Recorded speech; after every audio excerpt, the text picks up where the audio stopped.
नमस्कार, news point लेकर हाजिर हूं मैं राजीव। बीजेपी भले ही 9 साल से देश पर शासन कर रही हो, लेकिन फिर भी अपनी सत्ता को लेकर हर वक्त उसका डर दिखता रहता है। इस डर के कारण वो कई ऐसे फैसले लेती रही है जिन पर काफी विवाद हुआ। आप सबको कई फैसले याद भी होंगे। अब फिर से लोकसभा चुनाव की तैयारी है, तो बीजेपी फिर से ऐसे कदम उठाने लगी है जिससे वो अपने नाम की छाप छोड़ पाए। मगर इस बार कांग्रेस समेत समूचे विपक्ष ने बीजेपी के ऐसे फैसलों पर उसे पूरी तरह से घेरने की तैयारी कर ली है। देश के सियासी माहौल में साफ नजर आ रहा है कि कांग्रेस और उसके साथ आने वाले विपक्षी दल इस बार बीजेपी से सीधी लड़ाई के लिए तैयार हैं। अब तो जनता भी ये देख रही है कि देश की पहचान बन चुकी विरासत को बदलने और उस पर नए नाम के साथ अपना ठप्पा लगाने की बीजेपी की रणनीति कैसी है। पिछले 9 सालों में आपने देखा कि कई शहर, सड़क, स्टेशन, स्टेडियम, इन सब में कईयों के नाम बदले जा चुके हैं। आज एक बार फिर बीजेपी ने नाम बदलकर नेहरू की पहचान को धूमिल करने की चालाकी दिखाई है। देश के पहले प्रधानमंत्री पंडित जवाहरलाल नेहरू 16 साल तक जिस आधिकारिक निवास में रहे, उस 3 मूर्ति भवन का नाम अब मोदी सरकार ने बदल दिया है। जी हां, बिल्कुल आप सही सुन रहे हैं। नेहरू म्यूजियम एंड मेमोरियल की जगह अब इसे पीएम म्यूजियम एंड सोसाइटी कर दिया गया है इसका नाम। इस पर तीखी प्रतिक्रिया देते हुए कांग्रेस के वरिष्ठ नेता जयराम रमेश ने ट्वीट किया है। कांग्रेस की तरफ से बहुत सारे ट्वीट्स आए हैं, लेकिन उसमें से जयराम रमेश का ट्वीट देखिए। कह रहे हैं कि नाम में बदलाव प्रतिशोध और संकीर्णता का नतीजा है। बीते 59 सालों से Nehru memorial museum and library वैश्विक बौद्धिकता का अहम स्थान और किताबों का खजाना रहा है। पीएम मोदी भारतीय राष्ट्र राज्य के वास्तुकार के नाम और विरासत को विकृत, तिरस्कृत और नष्ट करने के लिए क्या नहीं करेंगे। असुरक्षाओं के बोझ तले दबे एक छोटे कद के व्यक्ति स्वयंभू विश्वगुरु हैं, ये कह रहे हैं जयराम रमेश कांग्रेस की तरफ से। तो कांग्रेस ने सीधे सीधे मोदी जी पर प्रतिशोध की राजनीति करने और संकीर्ण सोच रखने का आरोप लगाया है। अब सोचने वाली बात यह है कि ऐसे आरोप आखिर बीजेपी पर क्यों लग रहे हैं।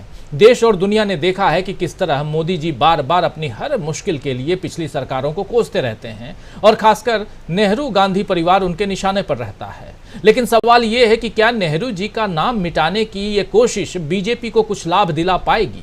क्या बीजेपी नेहरू जी की विरासत को कभी मिटा पाएगी? ये बड़ा सवाल है दोस्तों। मोदी जी और बीजेपी पर एक तरफ संकीर्ण सोच का आरोप तो लग ही रहा है, जिसका नमूना आपके सामने हम पेश कर चुके हैं। दूसरी तरफ मणिपुर के अशांत माहौल के लिए भी पीएम मोदी और बीजेपी पर आरोप लग रहा है। लगातार पिछले 40-45 दिनों से हम देख रहे हैं और इस पर अभी तक प्रधानमंत्री नरेंद्र मोदी की चुप्पी भी एक रहस्यमयी चुप्पी है और उस पर कई लोग सवाल कर रहे हैं कि आखिर प्रधानमंत्री यहां अपनी तरफ से कोई अपील क्यों नहीं कर रहे हैं। आज राहुल गांधी ने ट्वीट किया है। राहुल गांधी ने अपने ट्वीट में लिखा है कि बीजेपी की नफरत की राजनीति के कारण मणिपुर 40 दिनों से जल रहा है, जिस वजह से 100 से अधिक लोगों की मौत हो गई है। प्रधानमंत्री ने भारत को निराश किया है और वो पूरी तरह से चुप हैं। हिंसा के इस चक्र को बंद करने और शांति बहाली के लिए एक सर्वदलीय प्रतिनिधिमंडल प्रदेश में भेजा जाना चाहिए। चलिए नफरत का बाजार बंद करते हैं और मणिपुर के हर दिल में मोहब्बत की दुकान खोलते हैं। ये लिख रहे हैं राहुल गांधी। बहुत महत्वपूर्ण बात यहाँ अंतिम आखिरी के कुछ लाइन उसमें, और इसमें सबसे बड़ी बात नफरत का बाजार बंद करते हैं और मणिपुर के हर दिल में मोहब्बत की दुकान खोलते हैं। तो राहुल गांधी मणिपुर में मोहब्बत की दुकान खोलने का आह्वान कर रहे हैं। इस बीच खबर आ रही है कि राहुल गांधी की मंशा के मुताबिक एक सर्वदलीय टीम मणिपुर जाएगी कांग्रेस की लीडरशिप में। मतलब साफ है कि बीजेपी मणिपुर के मसले पर बुरी तरह अब घिर चुकी है और भी घिरने वाली है। आज एक और बड़ा आरोप बीजेपी पर लगा है। दरअसल ये आरोप सीधे तौर पर लगाया गया है बिहार में हिंदुस्तानी आवाम मोर्चा के मुखिया जीतन राम मांझी पर, लेकिन निशाने पर है बीजेपी। आप जानते ही हैं कि मांझी ने बिहार में महागठबंधन से किनारा कर लिया है। उनके बेटे ने नीतीश मंत्रिमंडल से कल इस्तीफा दे दिया था।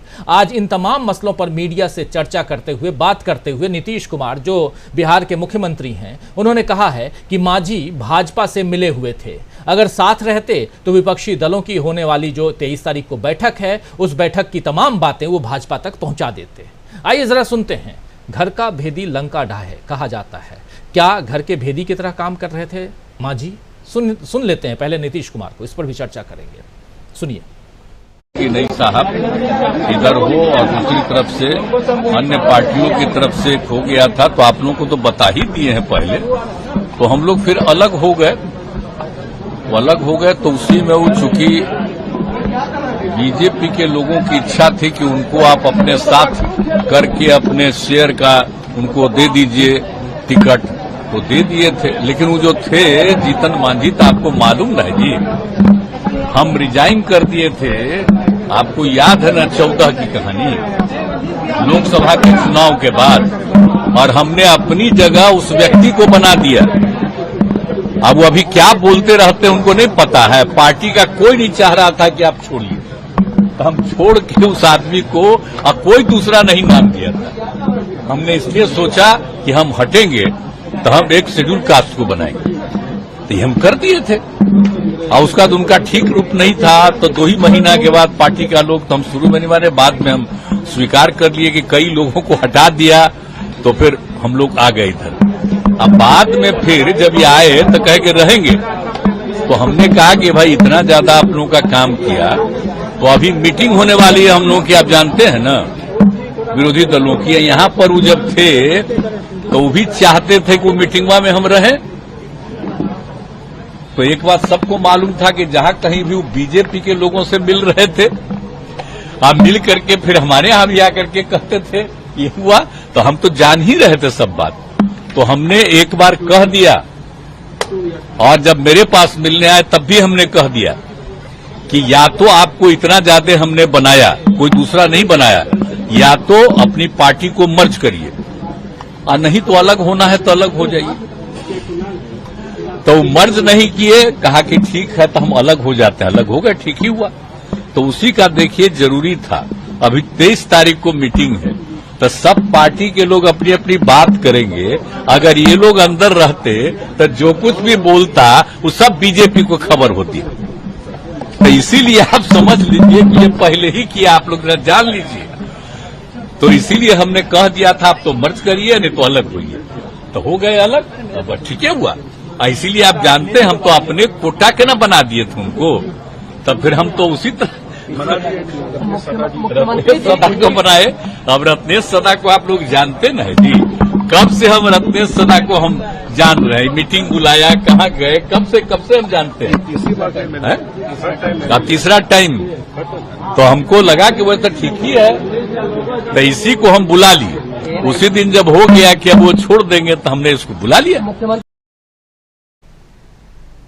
तो यहां साफ साफ नीतीश कुमार बता रहे हैं कि मांझी क्या कुछ कर सकते थे। यानी यहां कहीं ना कहीं घर के भेदी की तरह मांझी इनको, नीतीश कुमार को, इनकी टीम को दिखाई दे रहे थे। और इसलिए अगर मांझी चले गए हैं, जीतन राम मांझी की हम बात कर रहे हैं दोस्तों, जो हिंदुस्तानी आवाम मोर्चा के मुखिया हैं, और उनके बेटे को नीतीश कुमार ने अपनी मंत्रिमंडल में रखा हुआ था, लेकिन उनके बेटे ने इस्तीफा दे दिया, और मांझी ने नीतीश कुमार पर आरोप लगाते हुए अपना पूरा समर्थन वापस ले लिया, और वो अब इस गठबंधन से बाहर हैं। लेकिन क्या वो एनडीए के सदस्य बनेंगे?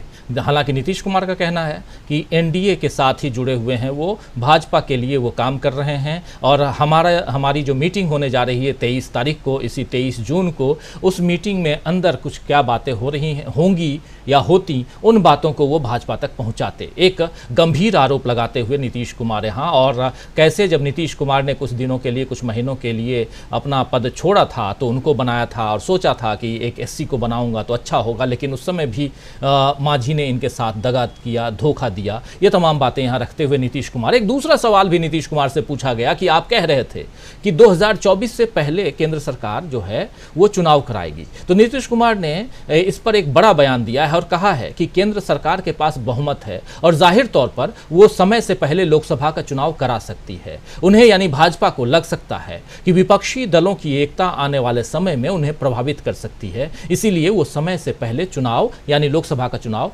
करवा सकते हैं। जरा इस बाइट को भी सुन लेते हैं, नीतीश कुमार का ये दावा। और इनके बाद बिहार के ही उप मुख्यमंत्री तेजस्वी यादव भी बार बार कह रहे हैं कि हाँ, और कई लोग, अब ये नैरेटिव सेट हो रहा है, कई लोग चर्चा कर रहे हैं। हम लोग भी 2-3 दिन पहले जब नीतीश कुमार की ये बात आई थी उस समय भी और आज भी नीतीश कुमार ने खुलकर कहा है कि 2024 से पहले चुनाव करवाने की तैयारी में है बीजेपी यानी मोदी सरकार। क्या ये सचमुच ऐसा होने जा रहा है, इस पर भी चर्चा करेंगे आगे, लेकिन सुन लेते हैं नीतीश कुमार इस मसले पर क्या कुछ कह रहे हैं, सुनिए। भाजपा कह रही है 1 साल भी हो सकता है, ऐसा क्यों लगा आपको? अरे आपको देखिए, आप समझ लीजिए, तो केंद्र सरकार को अधिकार न है जी, चुनाव तो पहले करा ही सकता है। जिसको बहुमत है वो चाहे तो पहले भी चुनाव करा सकता है। तो हम लोग थे श्रद्धेय अटल जी के साथ, तो उन्हीं का पटिया लोग 3-4 महीना पहले चुनाव करा दिया था। हालांकि अटल जी नहीं चाहते थे, लेकिन फिर भी कर लिया था, हो गया, वो अलग बात है। तो ये तो कभी भी कोई कर सकता है।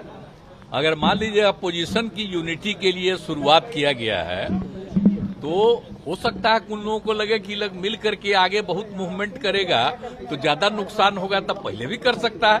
हम तो ऐसे ही कह रहे हैं, हम थोड़ी ये कह रहे हैं कि वो पहले कर देगा। मैंने इसकी संभावना हमेशा रहती है, इसलिए पूरा का पूरा हमने सारे पार्टियों को अलर्ट किया कि आप समझ लीजिए, इसलिए मिलकर के लड़िएगा, तभी जाके आपको बीजेपी से मुक्ति मिलेगी।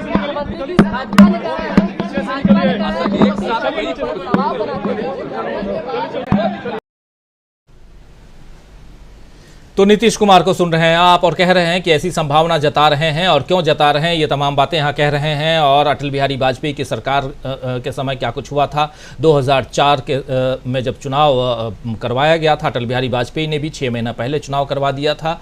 और हालांकि वो चुनाव भाजपा हार गई थी, एनडीए के पाले में वो चुनाव नहीं गया था और यूपीए का गठन सोनिया गांधी ने किया और 10 साल तक मनमोहन सिंह की सरकार रही। 2003 से लेकर के 2004 से लेकर के 2013 तक आप सबने देखा, 2003 से 2004 से 2014 तक सरकार रही। और उस सरकार के बारे में भी यहाँ बात रख रहे हैं, लेकिन 2024 में किसकी सरकार आएगी ये बड़ा सवाल है यहाँ पे।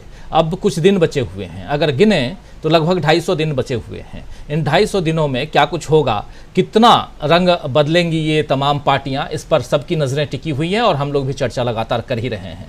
तो नीतीश कुमार पर अगर आए तो 2 खास बातें यहाँ नीतीश कुमार ने कही है, गंभीर बातें, गंभीर आरोप कह सकते हैं बीजेपी पर नीतीश कुमार ने लगाए हैं। पहला आरोप कि मांझी उनके लिए काम कर रहे हैं, इसीलिए मांझी का जाना हमारे लिए तकलीफदायक नहीं है। दूसरा आरोप ये कि विपक्षी एकता से घबराकर समय से पहले चुनाव करवा सकती है बीजेपी, जैसा 2004 में किया था। और क्या अब सवाल आता है कि क्या बीजेपी विपक्षी एकता को तोड़ने के लिए विभीषण तैयार कर रही है, क्योंकि नीतीश जैसा मांझी पे आरोप लगा रहे हैं। क्या इन विभीषणों से उसे वैसा ही नुकसान हो सकता है जैसा उसे मध्य प्रदेश में उठाना पड़ रहा है? ये भी चर्चा का मुद्दा है। मध्य प्रदेश में विभीषण